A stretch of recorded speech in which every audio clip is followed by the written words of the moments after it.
घाटमा पुगेका मलामीले कविताको शरीरमा के देखेर भन्छन् सिङ्गो गाउँ नै उर्लियो। दर्शक विदेशीबारे पछिल्लो समयको नयाँ अपडेट समाचार ल्याएर तपाईहरुमाझ उपस्थित भइसकेका छौं। यस समाचारलाई अन्तिमसम्म हेर्नुहोला, साथै सम्पूर्ण नेपालीमाझ पुर्याउन सक्दो शेयर गरी सबै सामु पुर्याइदिनुहोला। यदि हाम्रो च्यानललाई अहिलेसम्म सब्स्क्राइब गर्नु भएको छैन भने सब्स्क्राइब गरेर हामीसँग जोडिनुहोला। प्रहरीले कविता सुनुवारको हत्यामा पक्राउ परेका आरोपितलाई सार्वजनिक गरेको छ। सिक्किम बियुङ घर भई उदयपुर बेलका नगरपालिका 3 किराँत चोक बस्दै आएका 19 वर्षीय विनु ढकाल र कोशी जनता माध्यमिक विद्यालय रामपुर कक्षा 10 मा अध्ययनरत 17 वर्षीय बालिकालाई पक्राउ गरेको जिल्ला प्रहरी कार्यालय उदयपुरका प्रहरी नायक उपरीक्षक वेद प्रसाद गौतमले जानकारी दिएका छन्। फेरि घटनाबारे अरूले थाहा पाउने डरले उनीहरूले सुनुवारमाथि ढुङ्गा प्रहार गरी हत्या गरे। हत्यापछि शवलाई 40 मिटर पर घिसारेर यशोदा खोलामा रहेको काठको गोलिया छेउ राखेको प्रहरीको प्रारम्भिक अनुसन्धानबाट खुलेको छ। उदयपुर जिल्ला अदालतबाट आरोपित बालिकालाई 5 दिन र विनोद ढकाललाई 7 दिन म्याद दिएर थप अनुसन्धान गरिरहेको जनाएको छ। ढकाल 1 वर्षदेखि किराँत चोक स्थित आफ्नै काका जित बहादुर ढकालको घरमा बस्दै आएका थिए। नाबालिकाले ढकालले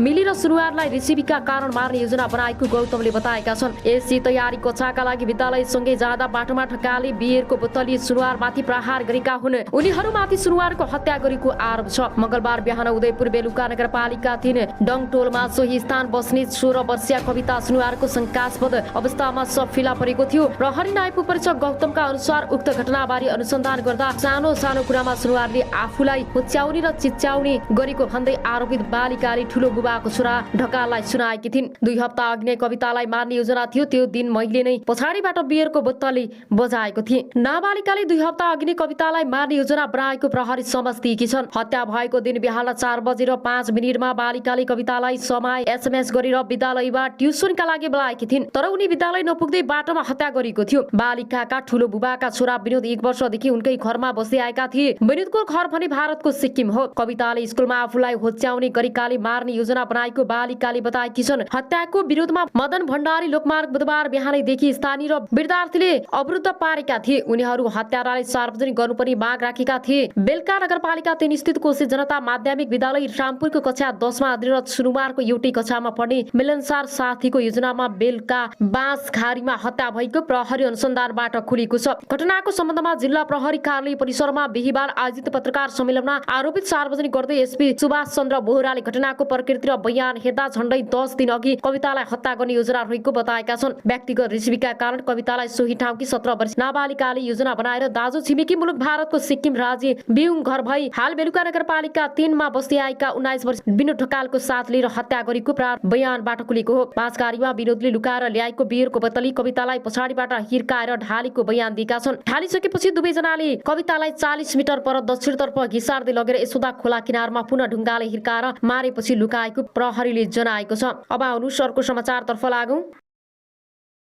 32 महिनाको छोरालाई लिएर बसमा यात्रा गर्दा गर्दै आमाको मृत्यु। रुकुम पश्चिमको 8 विषयको नगरपालिका 9 बटला सुन्दरपानीकी 28 वर्षीय धर्मा कुमारी बटला बिहीबार बेलुका 5:30 बजेर 32 महिनाको छोरा किरण बटला सहित राडी भन्ने ठाउँमा ना3 ख 3788 नम्बरको नाइट बस चढिन्। बस चढेपछि धर्मा कुमारीले त्यसको जानकारी श्रीमानलाई दिइन्। बाँकीको नेपालगञ्जमा रहेका श्रीमान दलबहादुर बटलासँग सल्लाह गरी उपचारका लागि भनेर धर्मा कुमारी बालक छोराको 7 वर्ष चढेकी थिइन्। नेपालगञ्जमा बस्दै आएका दलबहादुरका बिल्डिङ सम्बन्धी ठेक्का पट्टाको काम गर्छन्। घरमा आमा छोरा मात्रै बस्दै उपचार गर्न नेपालगञ्ज जाने भनेर धर्मा कुमारले घर धन्दाको काम बिहीबार दिउँसै सबेरै सकिन्। आफू फर्केर नआउँदासम्म घर रेखदेख गरिदिने आफन्त र छरछिमेकलाई मिलाइदिने दलबहादुरले भने भिडियो एकसरी गर्दा पनि मेरो नर्मल अवस्था देखाएको छ भन्ने गर्थिन्। श्रीमान दलबहादुरका अनुसार धर्मा कुमारीले जिल्लाकै अस्पताल र मेडिकलमा उपचार गराएकी थिइन्। केही दिन पहिले मात्रै सल्लेका मेडिकल पुगेर उपचार गराएकी थिइन्। उनीहरूकै सल्लाहमा औषधि सेवन गरिरहेकी थिइन्। तर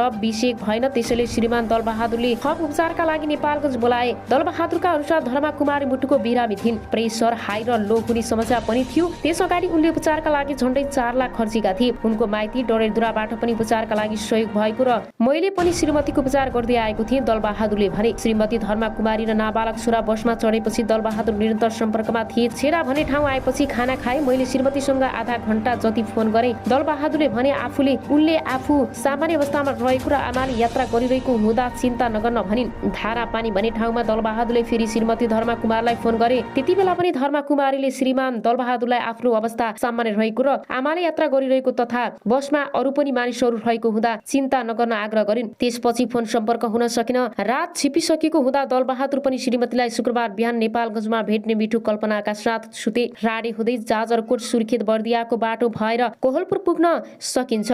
बेलुका 5:30 बजे हिँडेको गाडी अर्कै दिन बिहान 5:30 देखि 6 बजेतिर मात्रै कोहलपुर पुग्न सक्छ।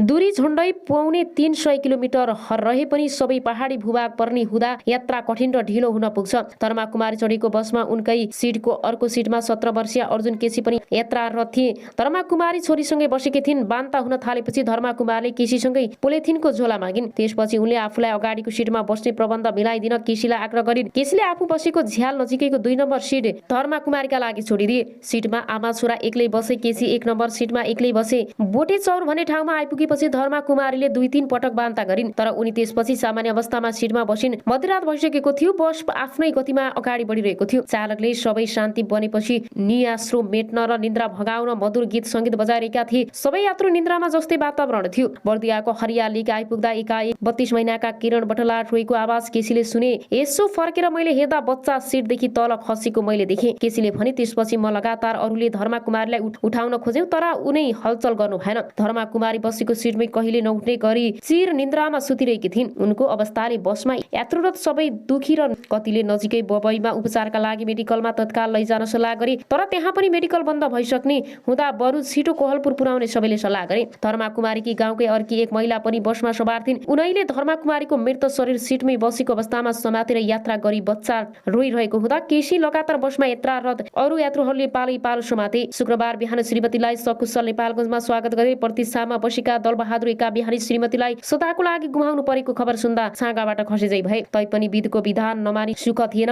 उनै 5:45 बजेतिर गाडी लगेर बसाउने बित्तिकै कोहलपुरको 10 बिघा पुगेर छोरा बुबा देखेर अलि शान्त बन्यो। तै रोइरहेको छोरालाई चुम्बन गर्दै त्यहाँ आफन्तको जिम्मा लगाएर उनले अस्थित भइसकेकी श्रीमतीलाई धर्मा कुमारले तत्कालै त्यही नर्सिङ स्टाफ बोलाएर चेक जाँच गर्न लगाए। अब उहाँको सम्भावना छैन भन्ने वाक्यले उनका आँखा झरे। तैपनि उनले गाडी दौडाउन लगाएर नेपालगञ्ज स्थित भेरी अस्पतालमा पुर्याए। धर्मा कुमार आइसीमा राखिएको छ। मृत्यु भइसकेको भए पनि मैले माइतीको बाटो कुरेको छु। दलबहादुरले भने जेठान आर्मी हुनुहुन्छ। उहाँ नेपालगञ्ज आइसक्नु भएको छ र आज बाँकी अन्तिम संस्कारको कामहरू गर्नेछौँ। म कस्तो अभागी रहेछु। पहिला श्रीमतीले छोडेर अर्कैसँग गएर अहिलेको श्रीमतीले कहिले उमेरमा सदाको लागि छोडेर गइन्। दलबहादुरले भने पहिलेको श्रीमतीको 7 वर्षीय छोरा विवेक म सँगै छ र अरू अब अहिलेको यो अनाथ 32 महिनाको किरणलाई मैले के गरी सम्झाउने होला। यात्राकी क्रममा धर्मा कुमारीको मृत्युपछि किरण धेरै रोएको हुँदा उनलाई फुल्याउन र अरू यात्रुले आमाको काखमा राखेको फोटा सामाजिक सञ्जालमा भाइरल भएको छ। यो तस्बिर बसमा यात्रारत कुनै यात्रुले खिचेर सामाजिक सञ्जालमा राखेपछि त्यसलाई सयौं फेसबुक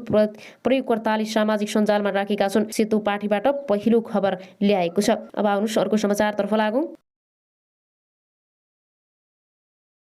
आरोपीलाई मृत्युदण्डको सजाय सुनाएको उल्लेख भएको छ। इन्डोनेसियाको बाल संरक्षण मन्त्री सहित केही अधिकारीहरूले मृत्युदण्डको सजायको माग समर्थन गरेका थिए, तर मानवाधिकार आयोगले भने मृत्युदण्डको सजाय उचित नहुने बताएको थियो। एक शिक्षकले यो कुकीर्ति सार्वजनिक भएपछि इन्डोनेसियाका धार्मिक बोर्डिङ स्कुलको सुरक्षामा कतिपयले प्रश्न उठाएका छन्। विश्वको ठूलो मुस्लिम बहुल देश इन्डोनेसियामा हजारौंको संख्यामा इस्लामिक बोर्डिङ स्कुल र धार्मिक स्कुल छन्। ती स्कुलहरूबाट गरिब परिवारका सन्तानले समेत शिक्षा पाइरहेका छन्। अब आउनुहोस् अर्को समाचारतर्फ लागौं। प्रधानमन्त्रीले प्रकाशित गरेको 101 दिनको विवरणमा सूची नक्सा हटाइयो। भौगोलिक अखण्डता प्रतिको यो खेलबाडकी साधारण कुरा हो। ओलीले भने हिजो मात्रै दिल्ली स्थित नेपालको दूतावासमा टाँसिएको नक्सामा त्यहाँ नेपालको चुच्चे नक्सा राखिएको छ। चुच्चे नक्सा हटाएको छ। योभन्दा राष्ट्रिय दलाली, योभन्दा राष्ट्रको गौरव र शिर निहुराउने योभन्दा लज्जाजनक कुरा के छ। एमालेका पछिल्ला कार्यक्रममा अध्यक्ष ओली नेकपा माओवादी केन्द्र र नेकपा एकीकृत समाजवादीसँगै नेपाली कांग्रेस र प्रधानमन्त्री देउबामाथि पनि आक्रमक देख्न थालेका छन्।